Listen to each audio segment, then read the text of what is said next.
13h, 14h, Europe 1 Info. Et il est 13h16, l'heure d'accueillir le docteur Brigitte Millot pour la rubrique Santé du jour, Clélie. Bonjour docteur. Bonjour Clélie, bonjour Géraldine, bonjour à tous. Alors hier, vous nous avez parlé des risques du froid sur notre santé. Aujourd'hui, vous nous dites que le froid peut aussi avoir des effets bénéfiques. Oui, le froid n'apporte pas que des frissons, le nez qui coule et les doigts gelés. Il peut avoir de véritables effets pour notre corps et notre esprit.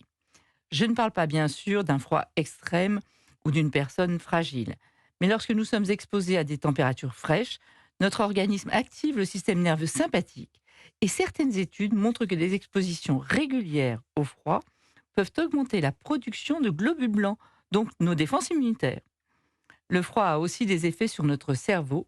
Lorsqu'on se refroidit, notre organisme produit de l'adrénaline et de la noradrénaline, qui sont des hormones stimulantes et provoquent un regain d'énergie, une meilleure vigilance et même un effet positif sur l'humeur, à tel point que certains amateurs de bains froids ou de cryothérapie parlent d'un coup de fouet mental.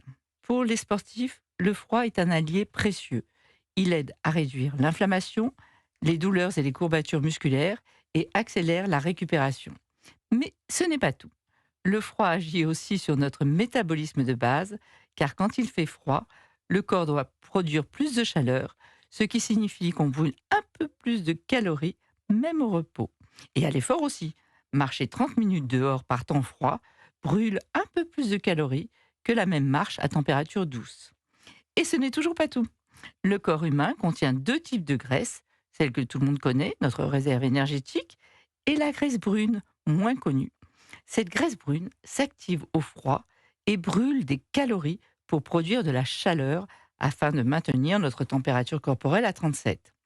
De là à conclure que le froid fait maigrir, n'exagérons pas, mais des études montrent qu'une exposition régulière à un froid modéré bien sûr peut augmenter la dépense énergétique de 100 à 400 calories par jour selon l'intensité et la durée de l'exposition. Alors comment profiter de ces bienfaits ?